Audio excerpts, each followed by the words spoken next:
I'm Alec Turnbull, and it is my absolute pleasure to introduce Dominic and Nadia here, the co-directors of the film.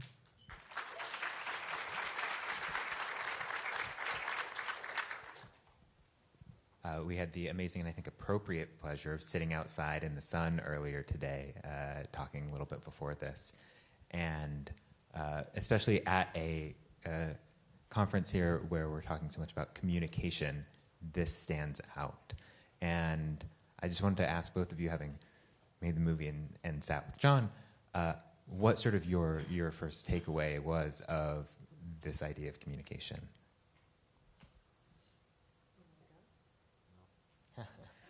Well, getting to know John was a fairly quick process, but we still spent about 6 months just chatting with him before we rolled any tape.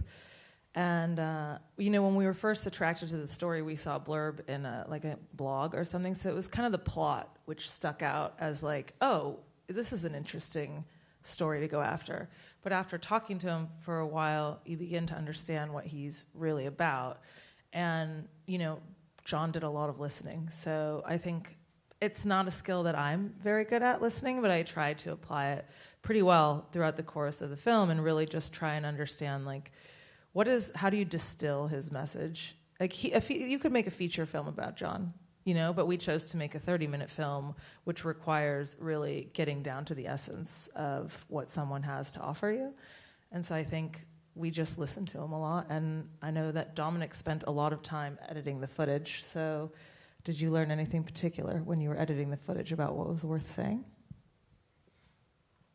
Yeah, obviously there's a key theme in the film. And I think what John taught me through the edit process is things are often simpler than we make them out to be.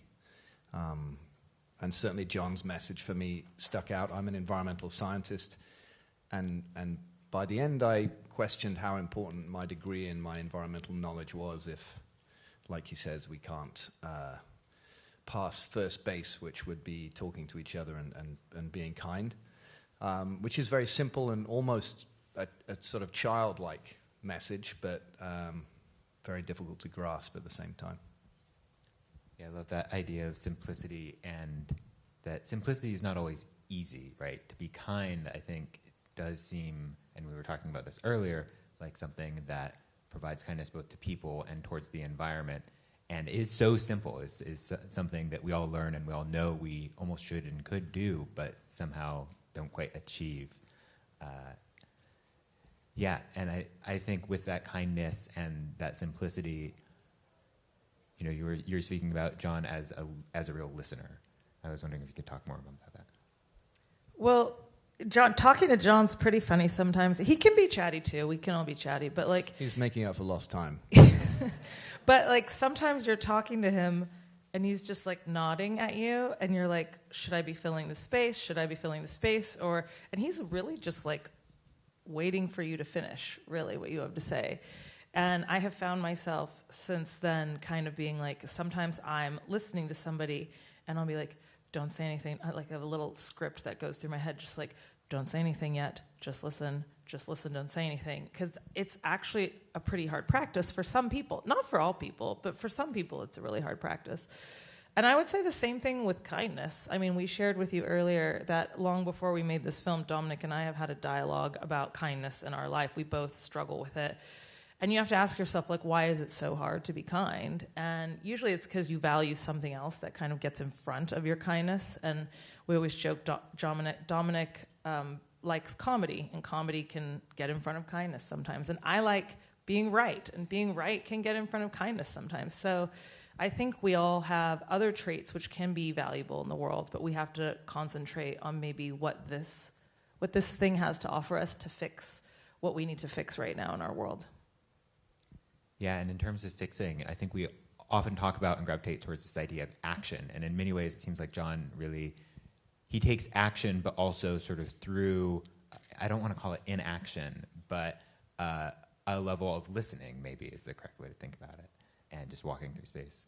One thing that also stood out from this was the animation. Beautiful animation. I would love to know more about how that came up in the creative process and the role that it played. Well, obviously, a lot of the story is in retrospect, and so then one has to ask oneself the question, how are you going to deal with that? And some films have a huge amount of archival content of someone's life, and there was approximately 60 minutes of a show called West 57th Street, which a lot of the archive we found, which was hugely... That was it? Yeah. Wow. Yeah. And well, actually, that's not true. Then there was like dribs and drabs that came in from sort of strangers and from strange archives that had a 30 seconds here or there of John. But there was huge gaps in the story of and we had to decide how we were going to communicate that.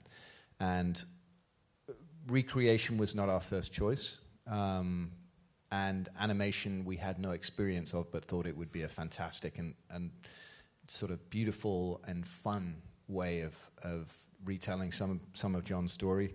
And I was inspired by a South African animator who did a lot of charcoal stop motion around the apartheid issues. But John's demeanor is quite joyful. So it was actually Nadia's idea to gradually add color into these fairly sort of beautifully naive animations throughout. And obviously Fireflies became a central fun theme. And we were talking to you about the title, which is a little subtle for for some people, but I don't know if anyone made the connection. I really love the title, but maybe you want to give the big reveal here. We're changing the title. From henceforth, this film will be named Planet Walker, which is John's moniker that he's had for years, and which I think a lot of audiences, it would help them really just like remember the film and think about it more clearly. So you are the final audience to experience it as a symphony of tiny lights. You see the tiny lights in the film, and we are bidding goodbye to our poetry. Well, I think that, again, talks to communication and also this idea of impact and kind of how a film can, and how a person in their life can approach this idea of impact, too. Yeah, I think sometimes people give you feedback in life, and you have a choice whether you're going to listen to it or not. And I think slowly we got enough feedback to make the call. Yeah. And I think a lot of people also like A Symphony of Tiny Lights, but just listening to what would serve the film and serve the ideas for more people to see it and for more people to learn about John and hear his wisdom. So we just want to do what will help get the film out into the world and help it land with people. And I know you had a kind of an incredible cast of characters who he met and sort of touched through his life. You brought in, you mentioned you got some archival footage from them. How did you go about meeting all of them and connecting the dots? Actually, we had one or two great researchers that John actually gave us a bag, a bit like sort of Santa Claus. He gave us a bag full of business cards at the beginning From of like this the process. 70s. And said, have at it. And we were like, are you in touch with any of them? Do you know if they're still alive? And he's like, nope.